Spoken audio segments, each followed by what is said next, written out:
Hey, and welcome back to our third part of our SMPS series. Today we're gonna really repair our SMPS power supply, which we have already here on the bench cracked open.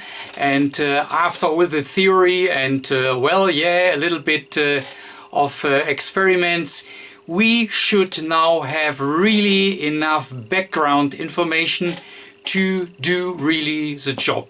So we really gonna follow along what we have learned. First of all, we analyze what kind of SMPS it is. So what is the topology of this SMPS? And I've read already many comments where we really had the right guess. So many of you really had the right idea, and so we really can go and can start our probing.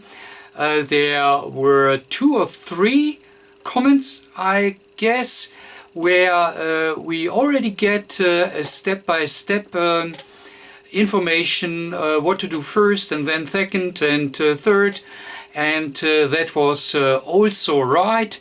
And therefore let's go right to the bench and let's do exactly what we have discussed earlier, shall we? Before we start working here on the SMPS, please let me remind you that we are working on high voltage, which is really dangerous to your life. So take care. Please, never working on a SMPS without using an isolation transformer, as you can see it here in the picture. So that is my Variac isolation transformer, and that is protecting us when we are working on devices like an SMPS. So never do it without. So if you're following along, you do it on your own risk. So okay, let us directly start. So first what we really can do is check if our AC is present at the input terminals. And you see the input terminals down there. So I have to work around the camera, which is a little bit more complicated, but I hope I will be able to do it. So let's try. Not really. Not really. Okay. So now I'm here down at the terminals, and you see we have 232. So that is fine, no problem. The next what we really should check is, so let me go a little bit closer here. So since we have a 2-phase main switch here, so let's check if we can get it a little bit better into view. So we should check. I mean, no, it is not switched on. So let me switch it on. Now the main switch is on, and we should get, let me see if we can see here at least a little bit, and let me see if our mains is getting through our switch.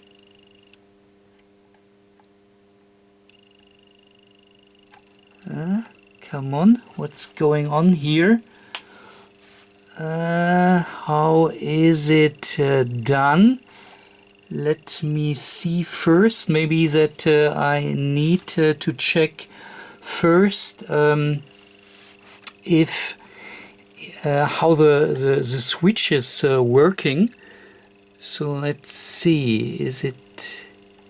Okay. So it is working this way here.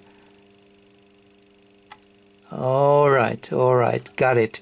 So that means mains is switching through.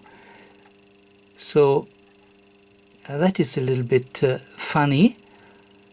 Not sure. Okay, so let me do first testing the switch with the ohm meter, with the beeper, to be sure how it is really done. Otherwise we cannot be sure how it works, and I'm not able to get here to this contacts as they are protected. I mean, that is a good thing, and we will definitely see it here a little bit more often, that we really have problems to get to all the test points, since it is really nicely done, but we need, I believe we really need to get the PCB out of the chassis to be finally able to get to all test points. But before we do that, I try to do everything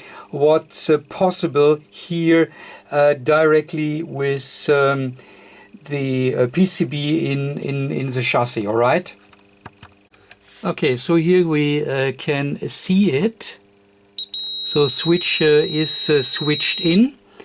So that is the first line, and that is the second one. So you see both are working, and when I switch it off, then of course we do not have here contact in any way. Back switching it in, and you see resistance is 0.05, which is fine on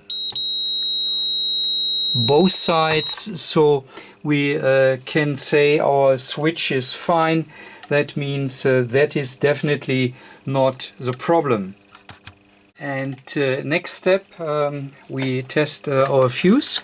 I've already taken the plastic here, the protection away, and I have taken, as you hopefully can see, the fuse a little bit up, so that it is not in circuit, not that I'm testing here a short maybe. So therefore now the fuse is for its own, and we can say the fuse is good.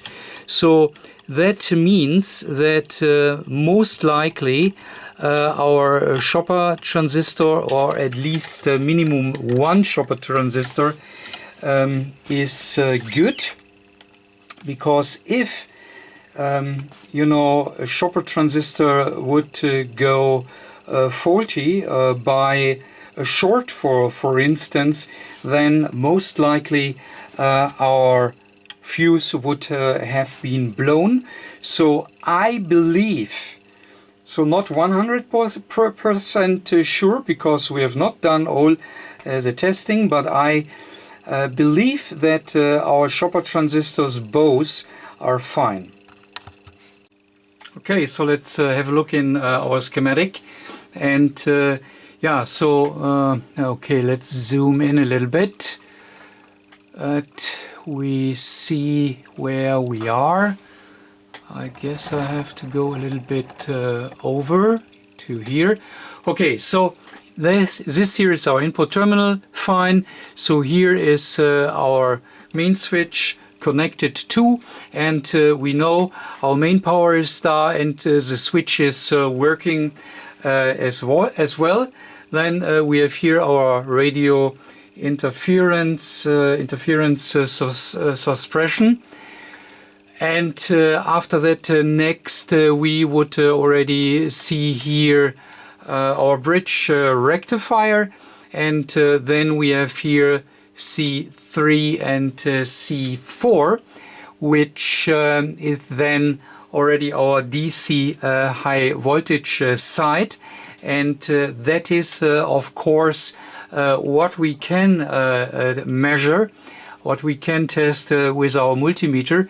So normally I would try to get to the bridge rectifier here and test for our 300 whatever 30 volt, because remember it is the voltage at our capacitors here is 230 volts times 1.41, and that is something 325 volt DC at our filter capacitor here. I don't see directly how we can test it here on our board, since I guess I do not get down to the pins of our rectifier. But anyways, maybe I can get another test point, so maybe so we could test the DC as well at V5 and maybe V4, because you see both diodes are connected to our bridge rectifier, and so they are connected to our C3 and 4 over our L2. We should be able to test between these both points. We should be able to test for our main DC, okay, high voltage DC, and again 325 volt or maybe even more, so be careful. It is no joke, this can kill you, okay? So that would be the next test. So let's go down here to our circuit. If we are able to see, yeah, can we get somewhere down to a test point to read this voltage? That is important, so that should be our next test. Okay, it is really tricky because we do not get access here to our bridge rectifier with this underneath this little heat sink, I believe. I do not get down to our filter capacitors, and yeah, now it is getting a little bit problematic. But what I can see is here our both diodes where we have talking about. So we should be able to test at let me see, can I put here the meter down somewhere that you are able to read the meter. Let me check, maybe so.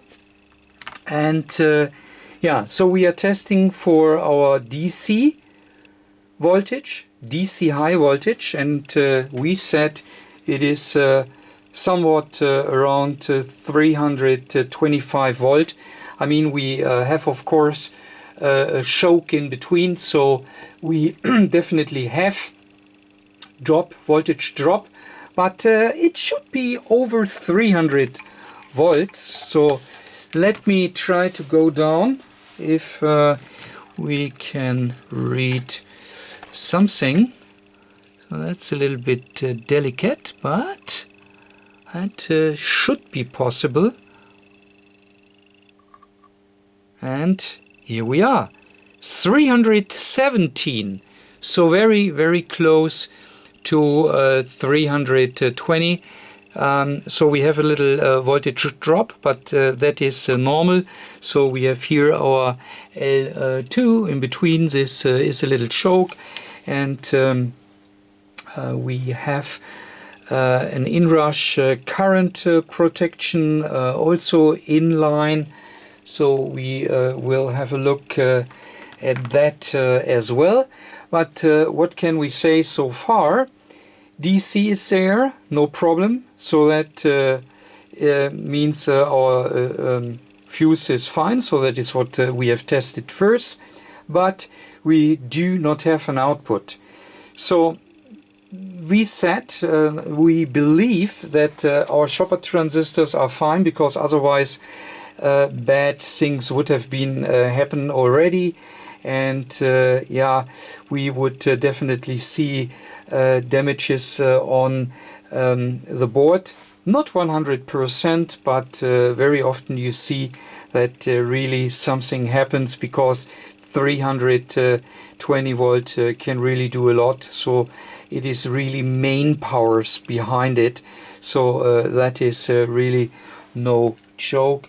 But still, it could be that one transistor is broken. But anyways, without taking our board out, we check what we could do else before we really have to remove our PCB.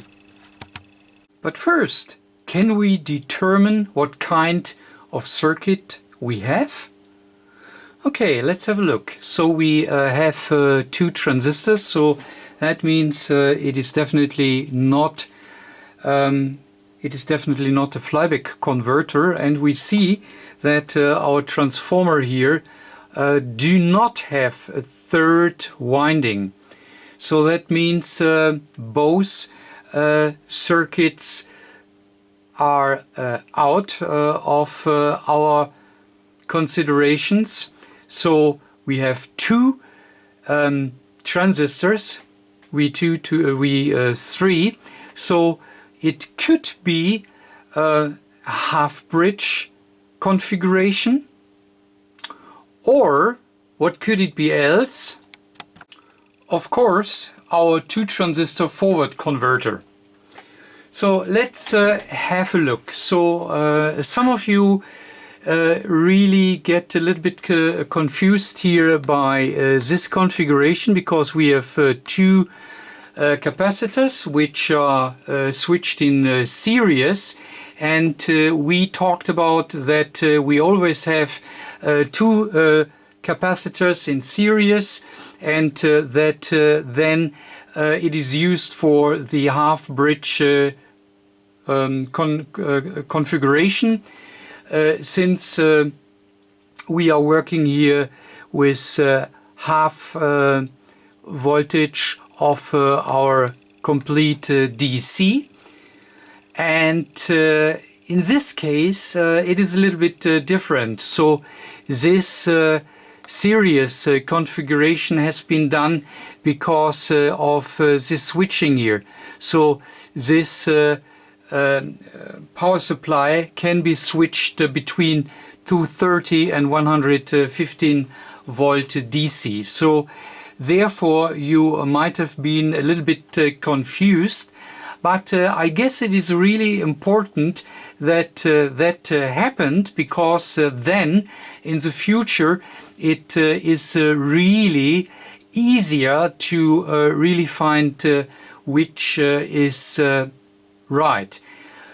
If it would be a half bridge configuration, then here our both capacitors would be involved here in our transformer configuration.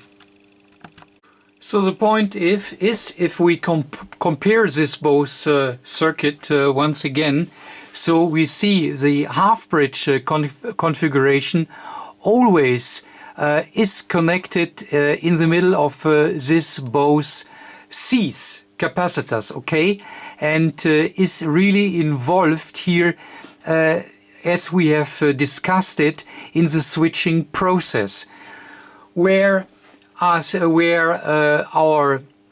two transistor forward converter, you see there is no capacitor involved here in our switching process. So that is only our filter capacitor, as we have our filter capacitor here, of course, at our half bridge configuration as well. So we always can say, if there is no connection of our transformer in any way to the middle of our both capacitors, then it is most likely not a half bridge converter, and therefore we are right with our 2 transistor forward converter, because that is here similar to what we see in our schematic. And back to our live circuit, and that is what we see. Have a look. So our transformer is involved here in our switching process, and both sides of our primary side is connected to either V2 and V3, but there is definitely no connection to our filter capacity, right? And once again, this is done because of our switch for 230 or 115 volts. So we really have to handle here a 2 transistor forward converter, and that means we now know a little bit more. So we know that both gates should be switched on when our pulse width generator kicks in and starts the oscillation. And then when this both are switching, we should get here a kind of AC, right? So that is the shopper circuit, because we are converting a DC back into AC, if you like. And on the secondary side of our T1, we should see AC again, and our AC gets rectified here by our diodes, and then over our choke here L4 we should see our positive DC at X5 and our negative, or ground if you like, of our output should be at pin 2 at X5. So that is what it should be. So what does it mean? At the secondary side, we should be able to pick our AC, our reduced AC, according the winding ratio. So of course here we are dealing with 300 volt DC, which gets shoppered, and then we should here, according to our winding ratio, to our transformer ratio, we should get a reduced AC, and we know that our output voltage is fixed at 13.5 volt. So I don't know, but maybe we are here at somewhat, I don't know, maybe 20 volts, which we should see on the secondary side. And now again, we have the same problem. We do not get down to all the test points. So I would like to test the primary side of our T1, but primary side seems to be here underneath, and our terminal X14 I can see down there. So this both terminals are X14, and therefore X14 and X15 of course. So that is X14 and that is X15. So that means that is our secondary side. What we can do next, still, because we do not have our board out, so that is what I really do. So that is not for demonstration. I always try to get as most information as possible, because sometimes it is really possible to not get out the PCB, which is really sometimes a little bit difficult and tricky, and therefore I really do everything to get as much information before I really take out the board. So therefore the next logical step would be, let's see what we have at our secondary transformer side. If we see there the switching, and if we see the switching, that means we definitely have an AC on the secondary side, which would mean that our entire switching unit is working just fine, and our problem is somewhere else. Maybe a broken rectifier diode on the secondary side, but that is something we should look for after we know that our switching is really working. Okay, and you see that I have already here put my probes to the secondary side as discussed, and now because we want to see a swing, we have to work with our oscilloscope, right? Well, and another serious warning. Please never ever put your oscilloscope with the original probes to your circuit, especially to a circuit where you have mains on, and SMPS power supply is obviously something which is connected to line. So never ever do that. You blow your oscilloscope, you blow your circuit, and it is dangerous to your health as well. Okay, that are the normal probes, and that is what I'm talking on. And this ground connector here really goes to ground, because your BNC connector at your oscilloscope is directly connected to mains ground, so earth, if you like. And you really can't go in a circuit like this wherever you want, because you potentially, and not potentially, you short down high voltage lines directly to earth, and that means you destroy your scope and you destroy your circuit. So it is different to what we have done before here with our normal digital multimeter or any other multimeter. So a multimeter always are floating input, so you can wherever you like probing, and that is fine. You cannot make a short to ground, so that is safe, no problems whatsoever. But when it comes to really line voltages, you never ever should do it.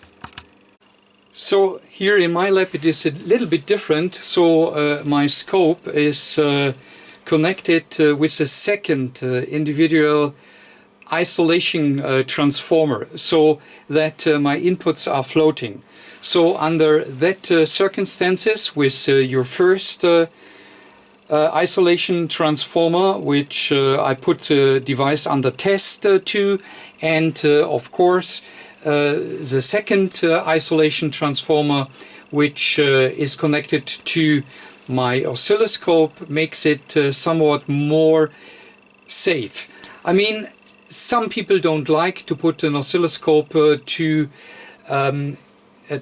isolation transformer. I do it for many years, and I never ever had problems with doing so.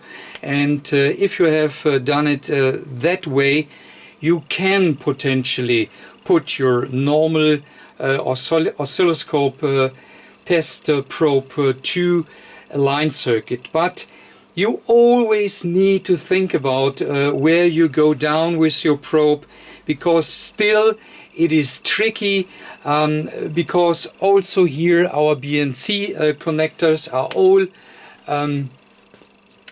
all connected to each other, and yeah, you still need really know what you're doing, and it is still a risk on blah blah blah, you know.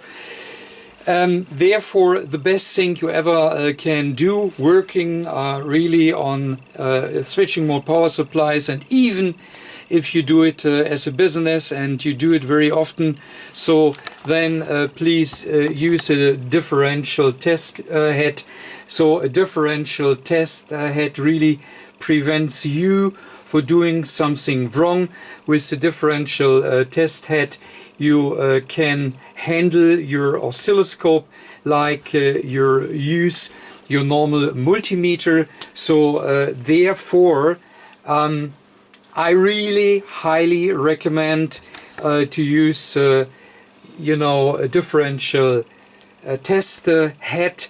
And even for somebody who is really experienced, makes the work much easier, because you really can concentrate on the circuit and on the problem and your troubleshooting, and you do not have always think about, is now my probe really connected to 2 points where there are coming no difficulties up, or you know.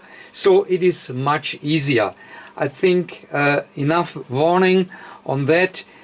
Please be careful, and now let's go ahead here. Okay, so everything is prepared. So let's switch in our power supply. Everything's ready. Okay.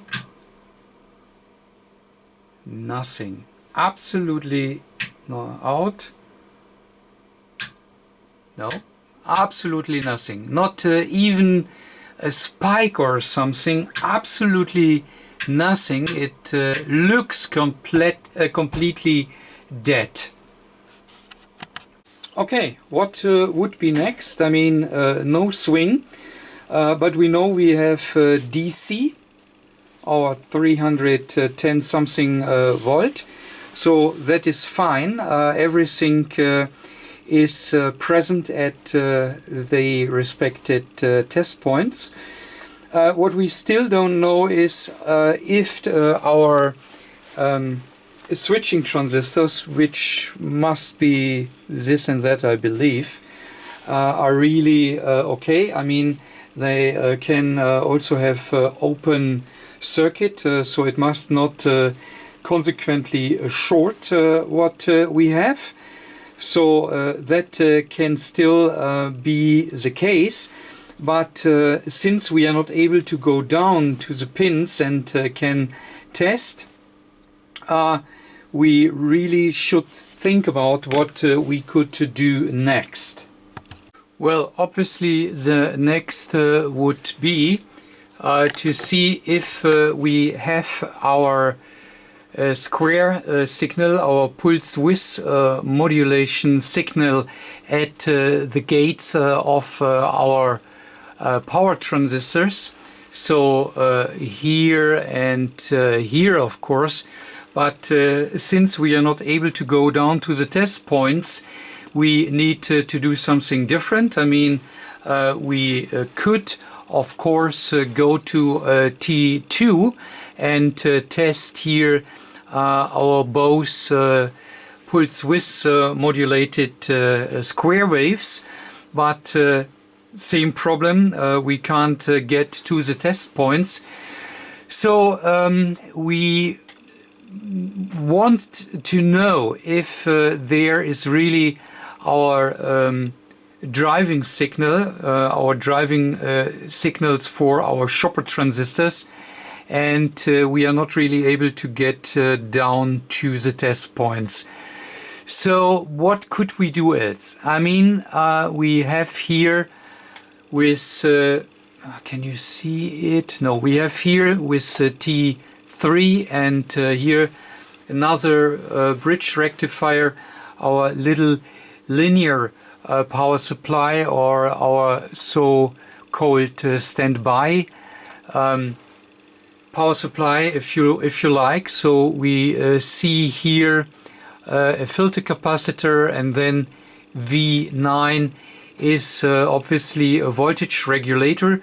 So this voltage regulator is responsible to get our controller module up to life, and it is also, let me double check, if we here see the output, it is supplying here our V13 as well.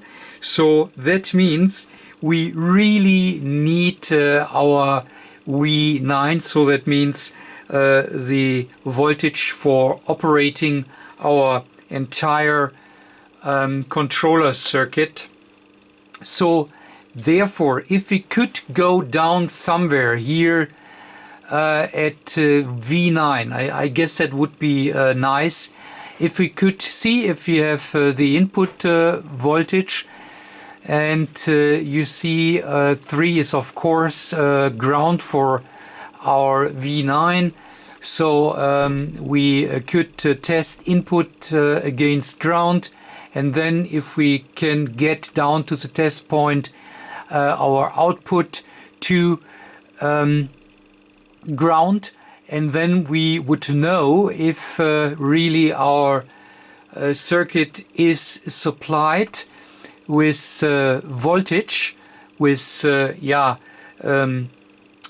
how can I say, so that is the initial voltage which is independent from our switching circuit. We have to check if that is present, and if that is present, I believe there is no other way than first to take out our entire board, to go underneath for having more test points present. Okay, so I've obviously identified our little voltage regulator, which is this one here. So if I zoom in, we can see that it is a voltage regulator.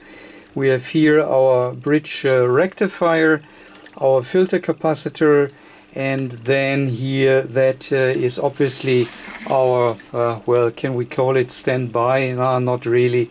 So that is our start power supply, or controller power supply, which is independent from our switching power supply.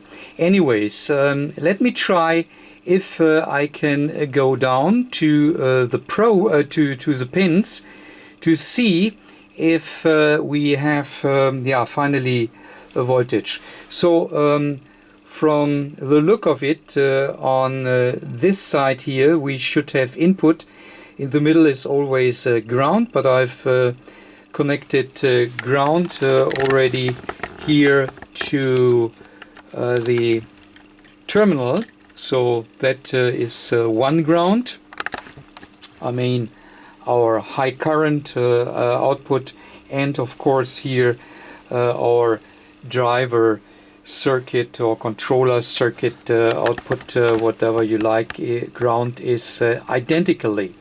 So let me try to go down, and then we see if we can probe it one hand, and on the other hand that you can directly see the results here on my multimeter, right? Okay, so let me try that I can get down to the test point, so you can see the multimeter.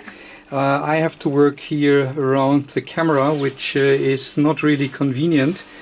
I hope I do not short here anything. Okay, but anyways, let's be careful and let's see if I can get down. So okay, nothing. Hello. Oh, I should switch in. Of course I should switch in. Okay, so power supply is now switched in, and we do exactly the same here. You can still see everything. So I go down, and what have, come on, here we are. So we have 23 3.8, so approximately 24 volt at the input. So that means our rectifier, transformer, filter cap, whatever we have in front of our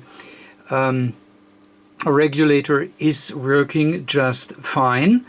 So now let me see at the output. So I have to go around here and have to be careful because we have over 300 volt here, very close. So let me see, there I'm at, that is test point down there. No, let me see, that is, come on, come on, come on, come on, come on. So here we are at the test point. Come on.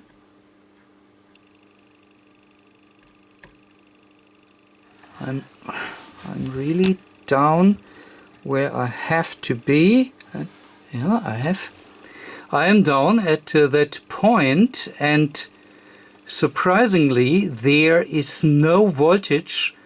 So do we really have here a broken voltage regulator? I mean, that would be kind of logical, because if our controller voltage is not present, then of course the shopper transistors won't get any drive, and that means that of course our pulse width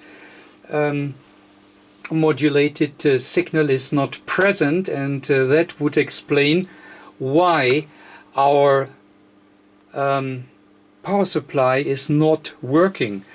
So that would be really a lucky shoot if that is already the problem. Okay, anyways, so in any case, now I have to take here our power supply apart. I have to take out the PCB. Let me switch it out. I have to take the PCB out, and well, therefore, so that will take a time. I do not need to do that on camera. That does not make any sense. Anyways, meanwhile, because we have a finding here, I will show you while I am taking here the PCB out of the chassis to get down to the test points, and of course to our voltage regulator. I will show you a clip which is explaining a little bit more the error amplifier. So you know, we have talked about that at several points here in our circuit. So for instance here where we test our temperature, for instance, and what we have not spoken about yet is how this error amplifiers works. And therefore, while I'm taking out the PCB and prepare everything that we can go ahead, I will play here a little clip about error amplifiers and how they work. And I will be back directly after the little clip is over. Before we go ahead, let's talk a little bit about the error amps, where we have spoken about in our earlier videos. So we said that there is minimum an error amplifier for current, temperature, over voltage, and maybe, and not maybe, and short.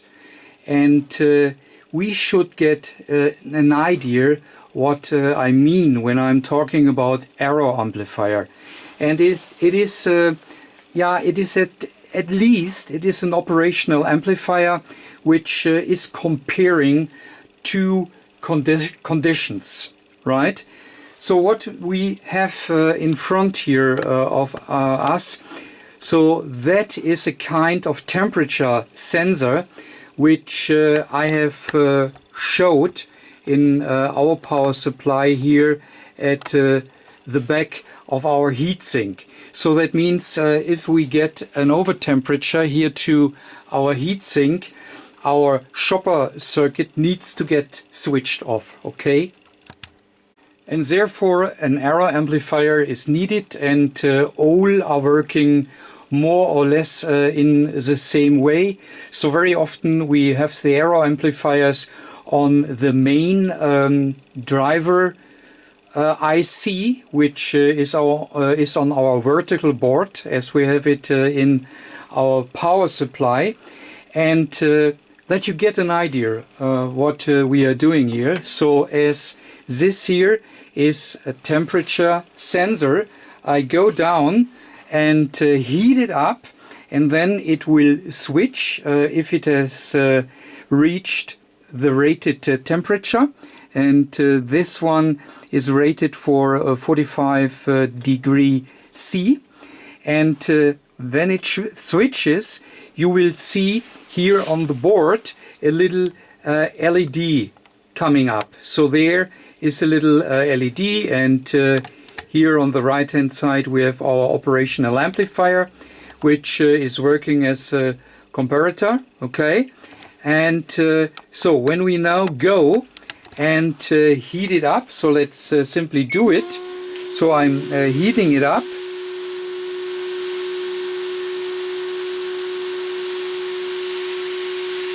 And there we have it.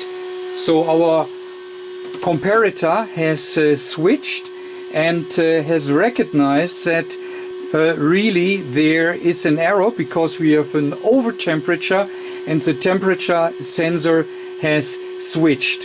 And that means in our case that our shopper circuit gets switched off, and therefore our circuit is protected. And well, as I said, it is simple as it is. It is, as we see it here, an operational amplifier. So we have here our temperature sensor, and we have here a reference voltage. And as long our sensor here is not switched through, so that is nothing else but a switch. If it gets switched, it is closed, so that means low resistance, and therefore the 5 volt can directly get to our non-inverting input.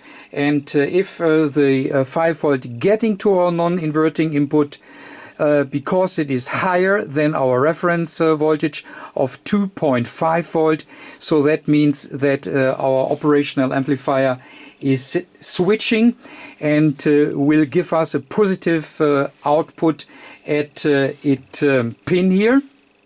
And that means I have done here the little LED to ground over a resistor, of course, and then and it is still there because our sensor has not cooled down enough that it switches off, so it is still on. Our LED is lighting. But on the other hand, it could, of course, something like what I've done here in green. Now it has switched off, so temperature dropped under the certain level and simply switched off. Okay, back to the green part here, which could be another idea to handle it. So there's a little transistor, and you see here we have a relay, and if we get a positive voltage at our output, then our transistor will switch. So the relay gets engaged, and it can switch a contact, and that then can maybe switch off our oscillation for the shopper circuit. And that is basically error amplifiers working. So really very, very simple. Okay, so our PCB is out of the chassis, and you have learned a little bit about error amplifier, I hope. So we can go ahead. So when I flip it over to the other side, you may see, as I, that obviously somebody already worked here on the power supply. So don't know if really somebody has already swapped out our shopper transistors, because we see here that somebody soldered, and we have here a bridge, and when we go more down here to the PCB, then we see that obviously here a piece of our trace was gone for any reason. So not sure what happened here to this area. So all looks like and also here are rectifier diodes on the secondary side. Looks like as somebody has maybe swapped them out. Anyways, what we have seen is that our voltage regulator, which is down there, made trouble. So question right now is, shall we connect it first and prove that our testing was right? Maybe that is the best if I'm really simply able to easy get here our power supply connected to mains, that we can do this testing. Okay, what we can do first before I connect it back to mains, we can check our transformer. So the T1, so that is our main transformer, where the shopper transistors are connected to, and let's make sure that our transformer is fine, because that if there would be a problem within the windings, so that there is an isolation problem, it could potentially be that that is a problem, and that even if we put new shopper transistors in, if we need so for the moment in time we believe that it is only the little voltage regulator, but as we have it here all in front of us, let's do a ringer test to make sure if it works.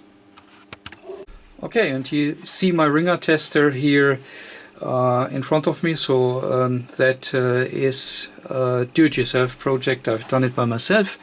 Anyways, very easy, the ringer tester. So the test is easy as it can be. So we test here, so that was the secondary side. So you see our LEDs are in the green area, which means that it is fine. And then the primary side as well, and you can see ringer test on primary side is good as well. So that means obviously our transformer is just fine. So that is good to know, because we do not need to think about a potential problem with our T1. Okay. I can just hear it. I can hear it that you are asking, what the hell is a ringer tester? Okay, so easily Google blue ringer tester. So then that will lead you to the website Blue Ring Tester, and everything is explained here on the web page. And yeah, ringer tester is the easiest and efficient way to test transformers, to be sure that there is not a problem with it, and even a normal inductance tester can finally tell you if there is maybe a short in the winding. So you know that is the easiest test you can do, and now we know we do not think any longer about our transformer. Very easy. Okay, so everything is connected, and now I can get much better here down to the terminals. And again, I'm at the input, and you see still our 22.7 volt, so that is fine. And now let me go to exactly the other side, which I have of course a much better access to, so still I have to be carefully. But now, yeah, I'm definitely down here at, come on, I'm definitely down here at the test point, and yeah, there is definitely nothing, so you see it on the meter. So let me see if we can get a little bit better here to the test point. Can we see it? Yeah, I believe yes, we can see it. Yeah, we are definitely here at the output pin, and no, we have nothing, so that definitely means that there is a problem here with the regulator, so the regulator have to go. And yeah, therefore let's go for soldering. Okay, so let's try to get our regulator out. So the behavior of old double-sided PCBs is sometimes a little bit odd, but let's see what we can do so far. Let's switch on here.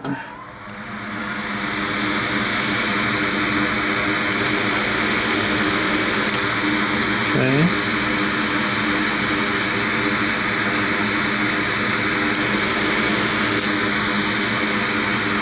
Not too bad, I believe. Okay, we'll see it in a minute.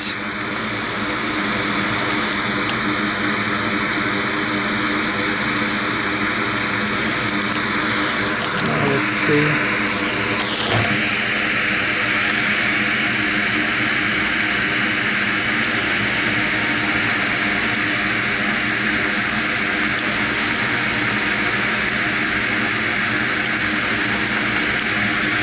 Okay.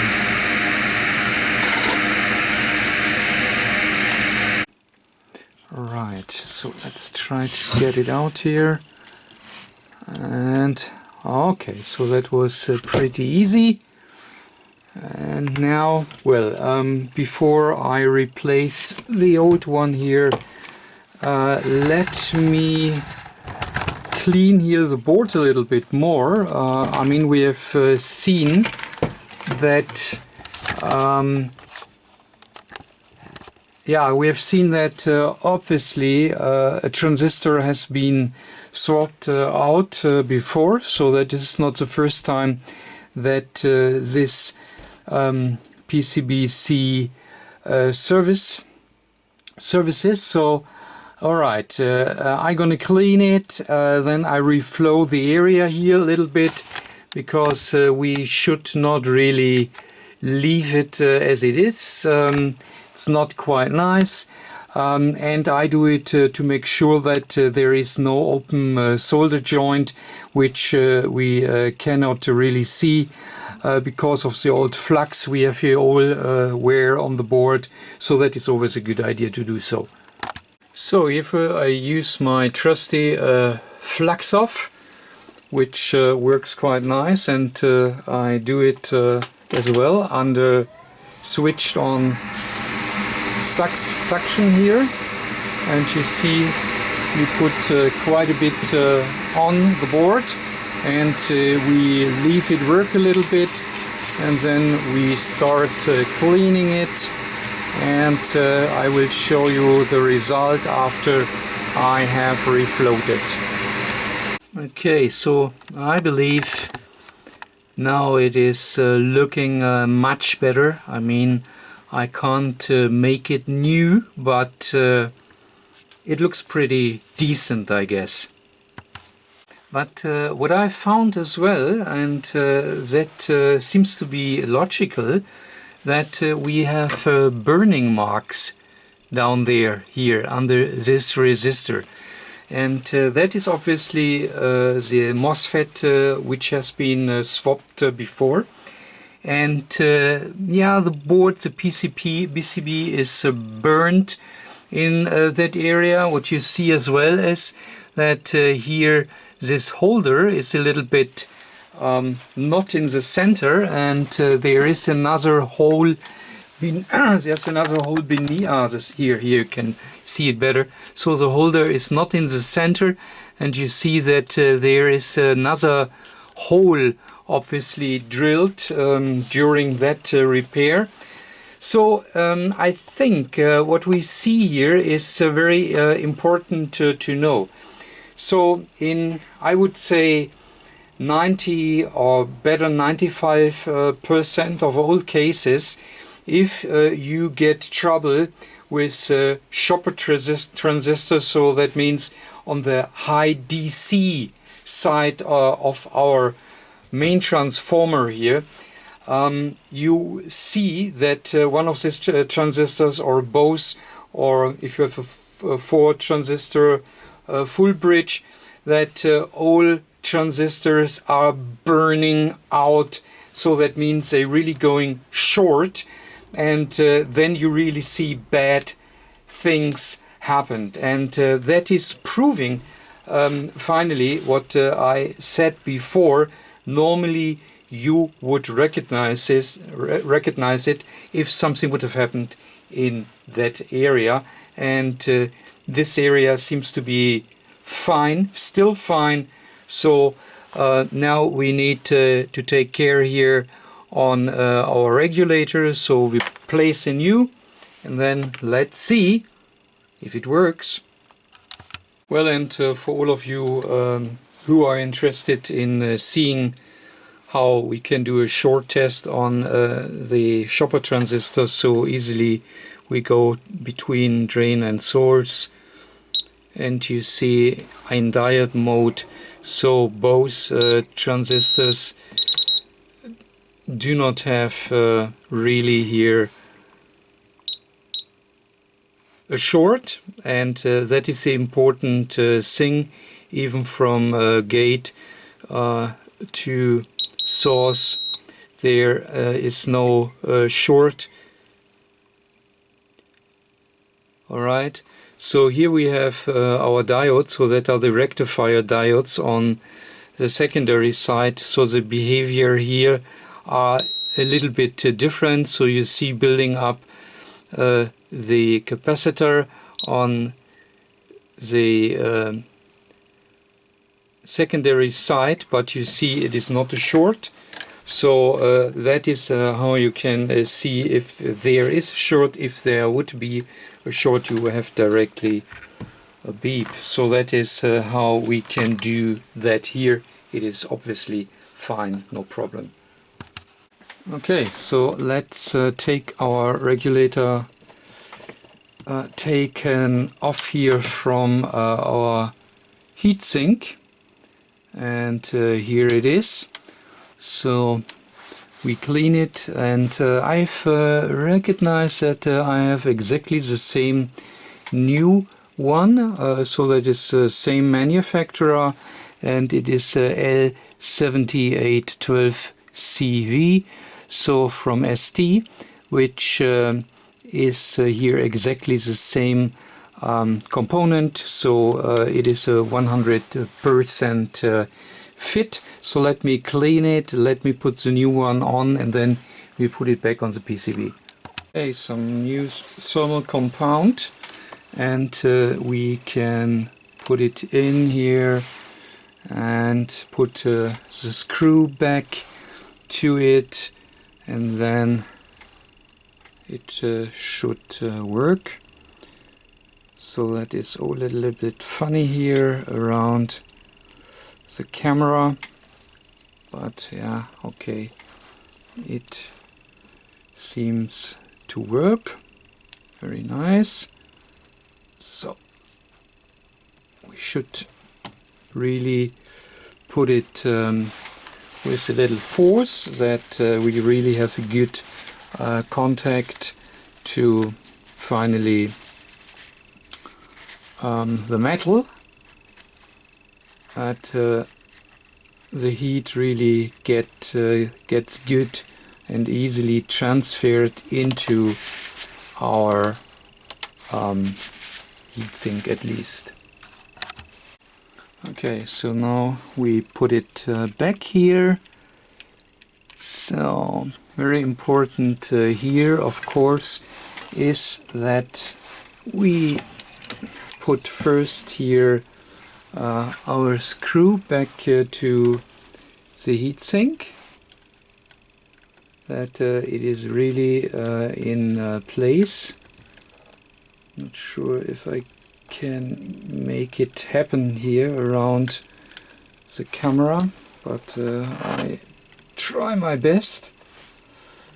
It's a little bit funny, to be honest, to do it here around the camera. It is not quite good, so I feel that it is not really in. Okay, now it seems to be okay. So let's double check here on the other side. It is not 100% good, but now it is good. You see, I love it. Too much component. Okay, you cannot always win. All right, so then let's solder it back. Okie doke.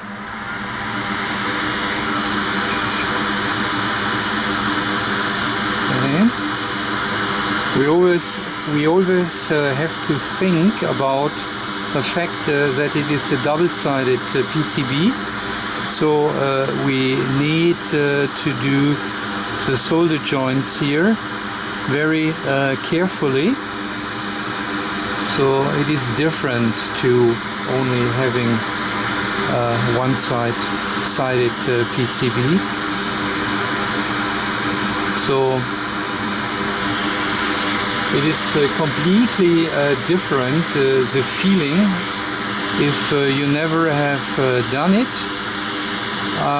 You should do it first on an old unit, so that you get the feeling for that. And you see I have added here some additional flux exactly for that purpose, that we get a good and proper through connection. So that is really very, very important here. It is always funny. The commercials and advertising is telling us it is no clean flux, but the reality is completely different. So you need to clean it, definitely. Not for working purposes, so it would work also without cleaning, but to make it a little bit more professional, I always clean it, and then it is nice. And we know that the solder joints are fine, and you see I've already cut here the leads, so that is all done by now. Okay, so that is back in, no problem. Then I had some other comments under the last video, where we already talked about SMPS behavior and how often they failing and such. And we discussed as well, so what's about here our capacitors on the DC side, so on the 330 volt side, whatever. So and of course here our capacitor on, so that is on the secondary side, the filter capacitor, so that is only 13 point something volt. But anyways, these both capacitors are under full stress of over 300 volt and the hard switching events. So that is very stressful for these capacitors. And since these capacitors are from 95, so we saw some recommendations that they should be swapped out, and that is basically, from my point of view, not wrong. On the other side, I still believe that these capacitors here are still fine. So okay, so we could put now our power supply back into line voltage and could check if it works, and if it would work, we would all say fine, it works, no problem. But let us test here a little bit these capacitors and let's see if they show a kind of aging behavior. So maybe that is a good step. I mean, that is really old. What we do here is old, that you understand it a little bit better, that you get a bit familiar with it, that you know where you should look, and yeah, so that is why we are doing it and why we are explaining so many details here. Sorry, so I was wrong. It is not only these both capacitors which are on the primary side, so under high voltage conditions. It is also this one here. So this is a 400 volt 270 microfarad, and this is 200 volt 1200 microfarad. So let's have a look into our schematic to prove it. Okay, see this both here, C3, C4. Not sure if you can see it. Let me enlarge it a little bit. It takes already time. I'm sorry for that. Hope you can see it. So these both are in series, so therefore they can handle 200 volt each. Since they are in series, it would be 400 both here in series. So that is quite nice without any problem. And then we have this capacitor here, so that is a 400 volt version with what was it, 270 microfarad. So let's check zith 3 capacitors and let's see how healthy they are. And we can easily do it here with an ESR test. And well, sure, with this general ESR table, it is never right, but it will give us an indication if we have to investigate a little bit deeper. So we have seen 1200 microfarad and 200 volt each, which should be here something better than 0.06. So let's go here to the first one. Can you see the meter? I hope so. And we have 0.0538. So the meter is correcting itself. Is it readable? I hope so. Yeah, so it should be readable. So 100 kilohertz test frequency. So that has been discussed in earlier videos, and 0.03. And then the second one is 0.004, and still testing 0.039. So that is indicating that the ESR is quite nice. And here we have our 400 volt version, 200 and what was it, 70 microfarad, and we are testing for 0.11. And if we see here, I have a 220 with 250 volt is 0.5, and we are even better. Let's go back to the test point here, and we have 0.1. So I only my table only goes up to 250 volt, so that is a 400 volt version, but I guess we can agree that that is a good test result. Okay, and I really can hear you telling that, well, the ears are, so that is not really telling everything, and that is not really the truth, and so on and so on. So I believe that here our 400 volt capacitor is really the one which is under full stress, so this both are dividing the stress a little bit as I divide the voltage. So, well, I believe that that one might be the one which is under hardest condition working here in the circuit. So, if you think the ESR test is not fully okay for proving that the capacitor is fine, I mean, we often have seen that we really can find faulty capacitors in circuits by only testing the ESR, and when you take then the capacitor out, testing for the microfarads and testing under high voltage conditions, then you can prove that the ESR test was able to find a faulty capacitor. And I still believe that our capacitors here are perfect.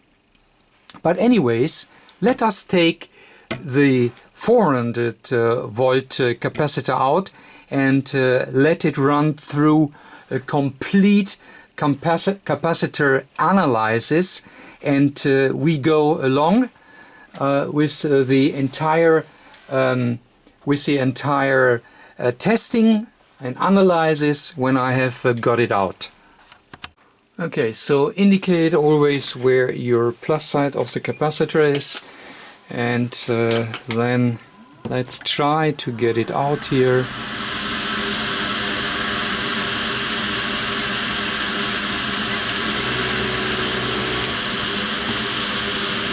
That is really not easy. I can already see it. I hope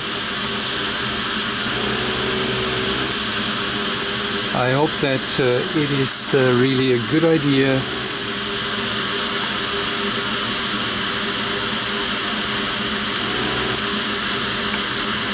Okay, so let me do it off camera. It is a little bit more difficult as I thought.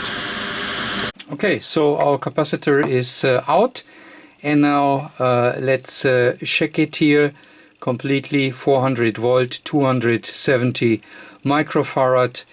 So that is a Nippon Chemicon, so that is really good and high quality. So let's see if the Promise brand is really showing high quality. Okay, so now we really can analyze our capacitor entirely, and therefore let's put in here the parameters. Okay, we have aluminium electrolytic, so that is what we have. We have 270 microfarad, and it is a 400 volt version.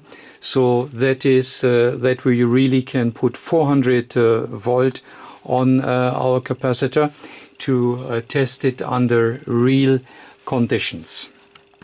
Okay, so all the parameters are in, and yeah, we have here 400 volt, and we have put in our 270 microfarad, and I have put in a tolerance of plus minus 10% for the capacitor, and we all know that under normal conditions this reading is or the tolerance is plus minus 20, so I've put it even a little bit more challenging. Okay, then we start with capacitor value, which is 252 and indicated as good. Hope you can read it there. And then we go for dielectric absorption, and that test takes a little bit. So you see it is moving forward, and it is 7% and indicated as good. I really hope that you can read it. It's a little bit dark, maybe. Is that helpful? No, not really. Anyways, so we go ahead, or maybe it is even better I do it. Yeah, maybe so. It is a little bit better to see. Okay, so then our ESR, which we have done in circuit already, and you see 0.04, and that is indicated as good, so no problem.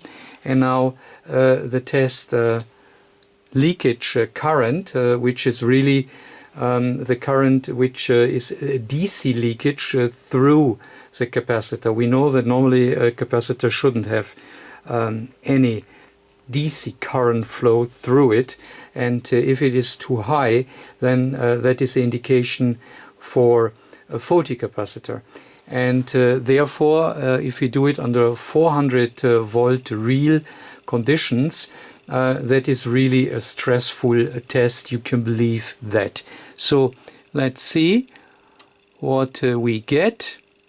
And it starts higher, and then it is going down because we have the charging conditions, of course, and you see it is going down 250, 165 microamps, and it is already indicated as good. You see it is a little bit bumping back and forth, so that is normal. Important is that you stay in the microamp area under good reading here. So that means the little value of 25 up to 60 or whatever microamps is within the tolerance. So you have always a little current flow through electrolytic capacitor, that is for sure, but it should not be that high. But here you definitely see that it is just fine. So that is the entire analysis of our real capacitor here, and the result is the brand really is still good after 25 years. So the brand promise is proved that they really build high quality capacitors, and that capacitor really can go back in the circuit, and it has not to go, not yet. Okay, so the filter cap is back in, and for all of you who are concerned, I've of course tested all these capacitors as well, and they are well in spec, even better. And I've tested here our capacitors, also no problem whatsoever, everything is fine. So we really can go ahead, and I believe we really can go testing right now. Okay, so I really would call it the moment of truth. Everything is back, everything is really double checked. So I do not know what we could do even more before we really go live testing. So the power supply is already connected to lines, of course, over our isolation transformer for sure. Our DC voltmeter is connected to the output terminals. Yeah, so hope that there will be no magic smoke. So let's go for it. Bam! Wow! 13.5 volt output power. Wow, so it is obviously working. Great, really great. So now what we have to do is, of course, we need to see how it works under real conditions. So that means under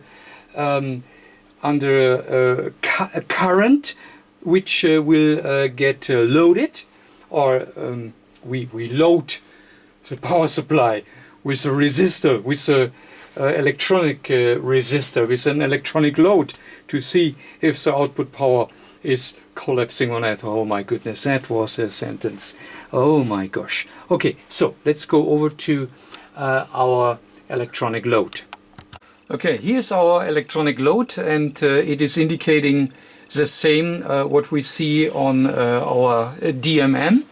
So 13.5 volt without load. Now let me switch in for 1 amps, and let's see what happens. And you see no problem whatsoever. What you see here is that we have a voltage drop. If I go and switch it off, so we are back to 13.5, and when I switch it in, then it is dropping. So that is the voltage drop over here, my wire. So the terminals at the power supply, so I'm monitoring it with the DMM, are still 13.5 volt, so that is fine. So do not get confused by that reduction there. So okay, let me pump it up a little bit here, and you see it is still working. Let me see. Yeah, you see here 11.95, but when I go back here directly on that meter, it is 13.46. So that is definitely intolerance. So what you see there is definitely, you know, that is definitely fine, no problem whatsoever. That is only the line. I do not want to load it anymore, because we are still not under best conditions. I mean, we are still out of the chassis. I mean, okay, of course we have our heatsink here. That is fine, no problem. But don't load it completely up to 22 amps. So that final test will be done when it is back in chassis, okay? So I have now put back the test leads here down to the secondary side of our main transformer here, and we tested that without any result before we found the fault. So now let's see what we can see if we now switch it back on, and let's see what our oscilloscope will tell us. Okay, and here is our signal. So that is now tested at the secondary side, and let's go in if that makes any sense. So up there we see that it is running on 62, is it a 6? Yeah, 62 kilohertz, so that is what we set, between 50 and 100, and as that is on the low power side, we see an RMS from 15 volt directly at the output leads of our transformer. So that makes all sense.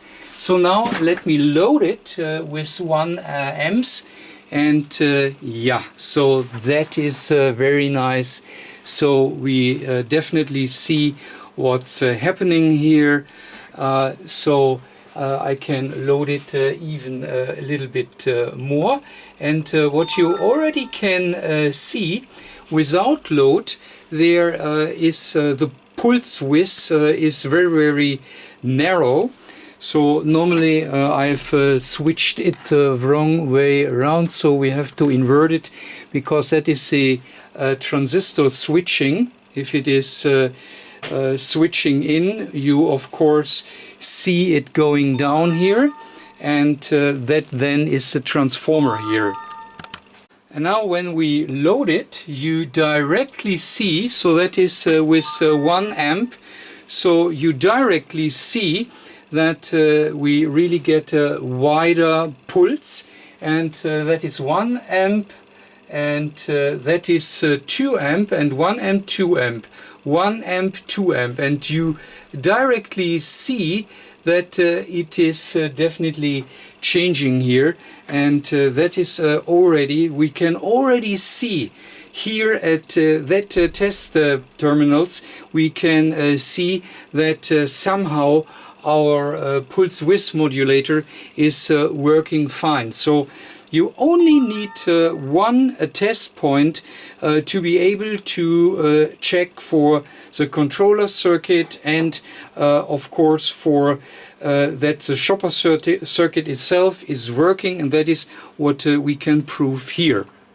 Okay, I flipped it over, and yeah, so here is that are the test points where we have tested before, and that here is the secondary side, primary side of our transformer, so the high DC voltage side.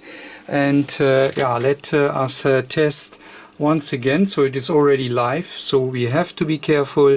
So that is what we have done before, and now we go over to the other side. Let me go to the scope. Okay, so first once again what we have seen before, so that is this here, and you can now already say that it is really no load, because our switching pulse, our pulse width modulated signal is very narrow if it comes to the transistor switching. And when I now switch over to the other side, let me change here a little bit up to 250 volts, so that is definitely too much, but anyways, let me check.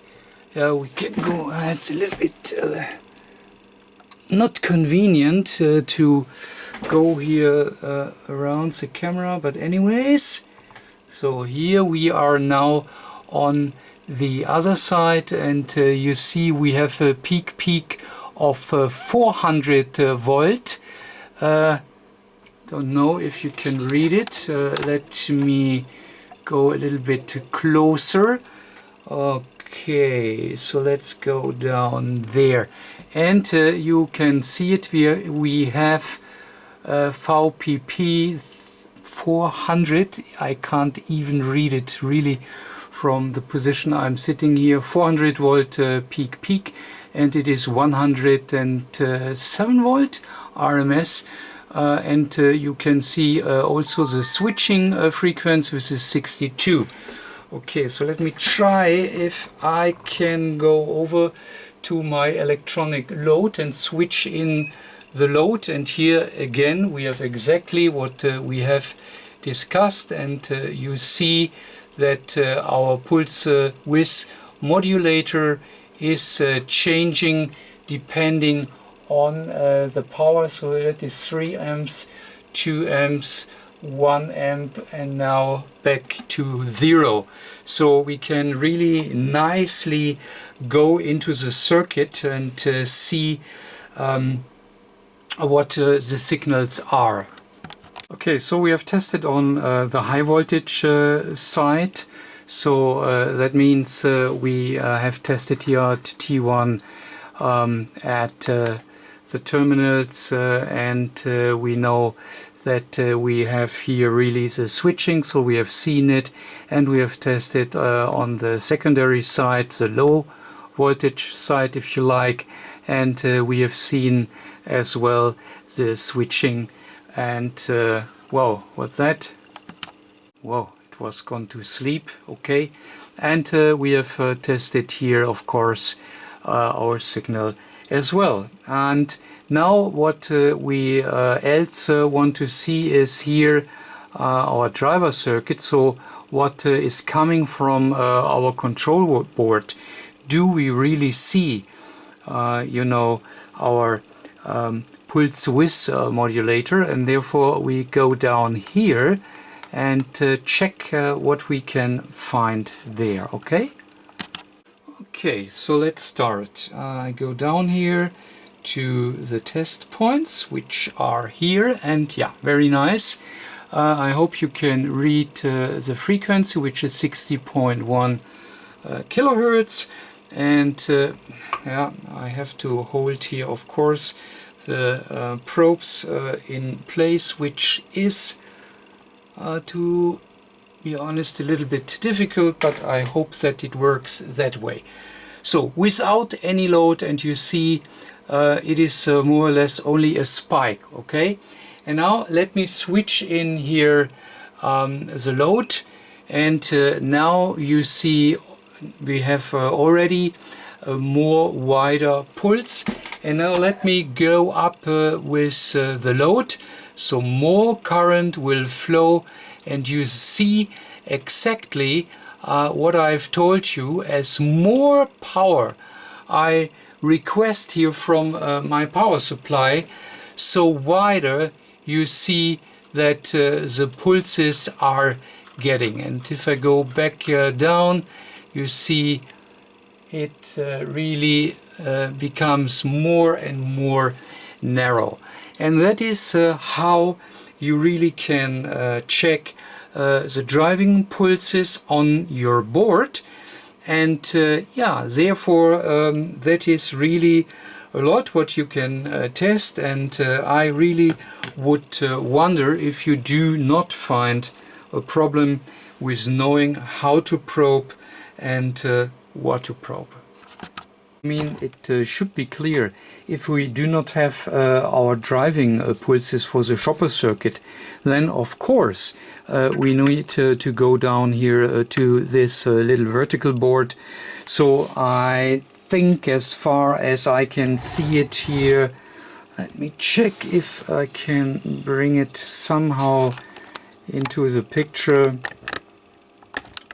So most of the time, and I believe that is here exactly the same, you have one IC, and to make it as easy as possible, because when you need to take this board out, it is really the best idea to swap as much as you can. So if our little regulator wouldn't have been our problem, then of course I would have taken out here our vertical board, and then I would really swap out the IC. I would swap out electrolytic capacitors if there some, and I would of course check diodes and transistors, and when I'm really certain that all is fine, then I would put it back, and yeah, normally you will get then after that your pulses. Maybe that you need to check your little transformer, your T2, so our driver transformer, and so forth and so forth.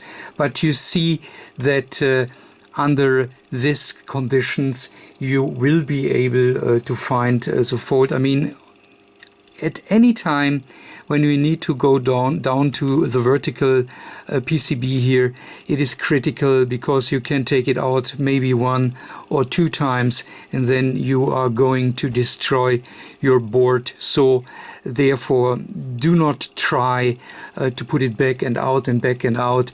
Then that makes no sense. It is easier and cheaper to swap what could be expected to be broken, and then you will be fine.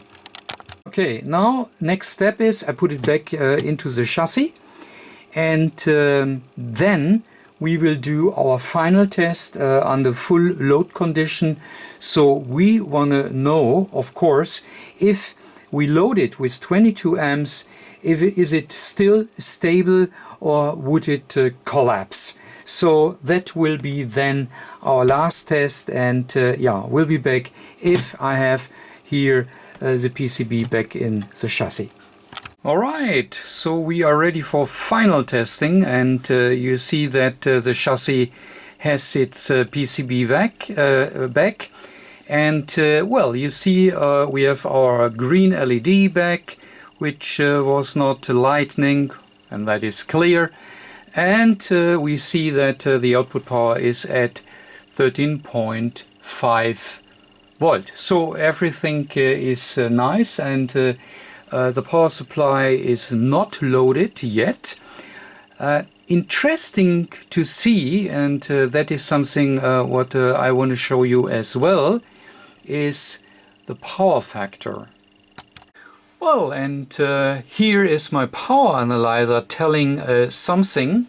So you see we have 228 volt line power over our isolation transformer, so everything is fine. So without any load, the power supply is using 4 watt, and you see our cosinus phi is 0.25, which is quite low. So we would like to see as a power factor a 1. I mean, okay, we never get 1 in practice, but in an ideal world we would like to get 1. If we have only 0.25, that means that you know, yeah, you may know the game. So with AC we do have the real power, we have reactive power, and we have apparent power. And that is the reason why we need a power factor correction within switching mode power supplies. And we have seen that here the power supply we have here on the bench does not really have a good power factor correction.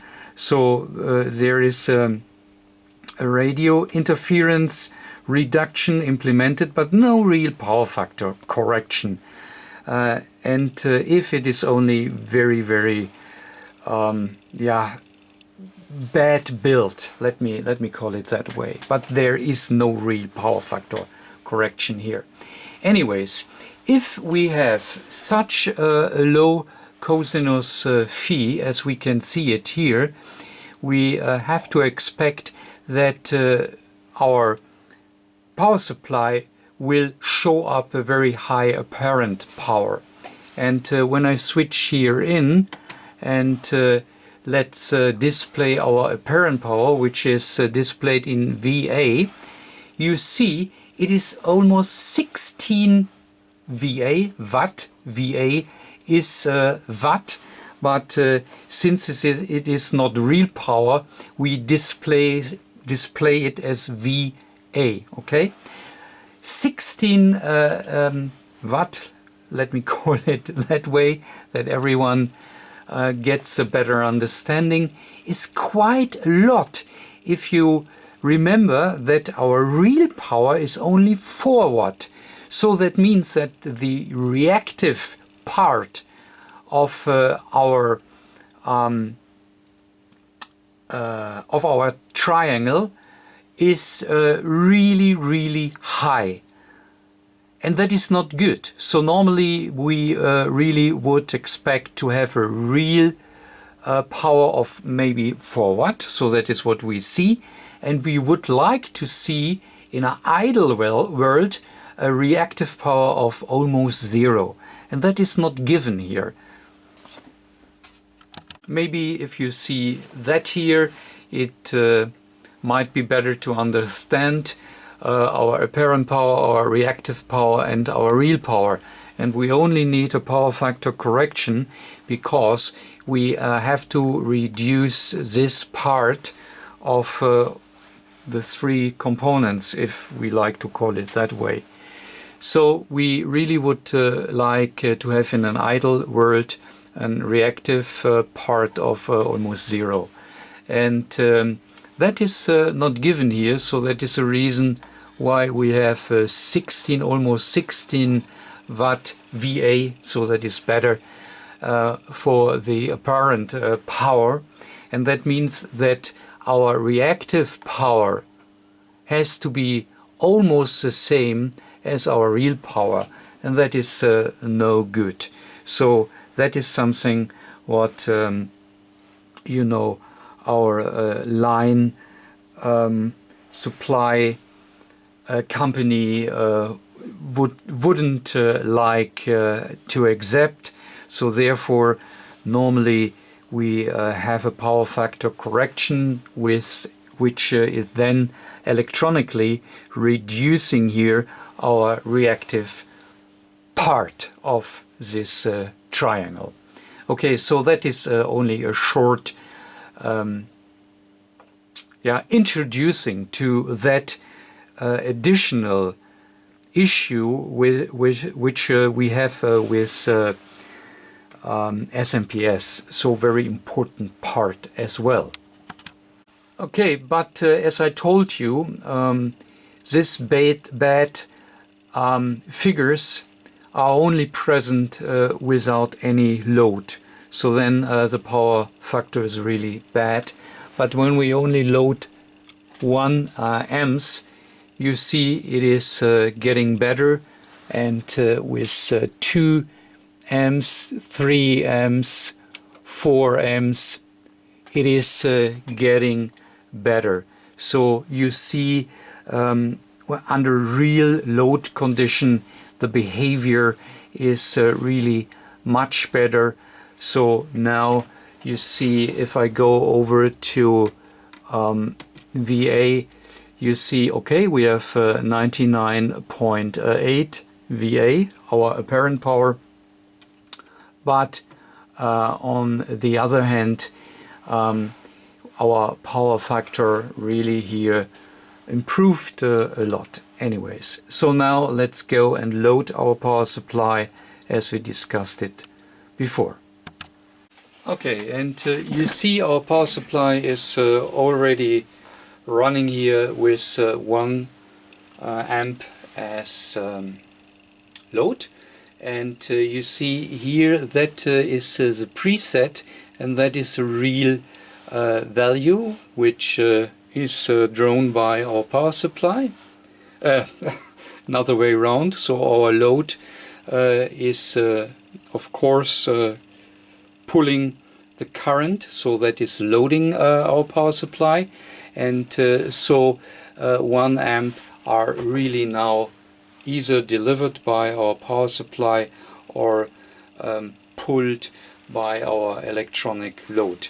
Now when I go up in 1 amp steps, you see that our real figure is 2 amps, and you see that the real figure is always following our preset, and you see how many watts that are.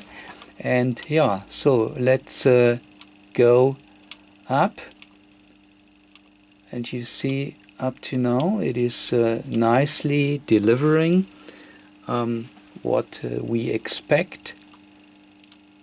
And you see, obviously it is really able and holding here 20 amps. So really nice, no problem. Power factor is 0.73 cosinus phi, so everything is fine. So yeah, what can I say? Our power supply is working just fine. So this figure here is due to our wiring. If I go here to my multimeter, you see it is still 13.29. Now the fans are jumping in from my electronic load, but anyways, you see here when I test the voltage directly at our terminals, everything is honky-dory, so no problems whatsoever. That means final test passed, and yeah, this power supply gets back to its owner, and we are really ready. I hope you were able to take something out of this video for your knowledge base, hopefully. Anyways, that's it for the moment. Thanks for watching, and catch you next time.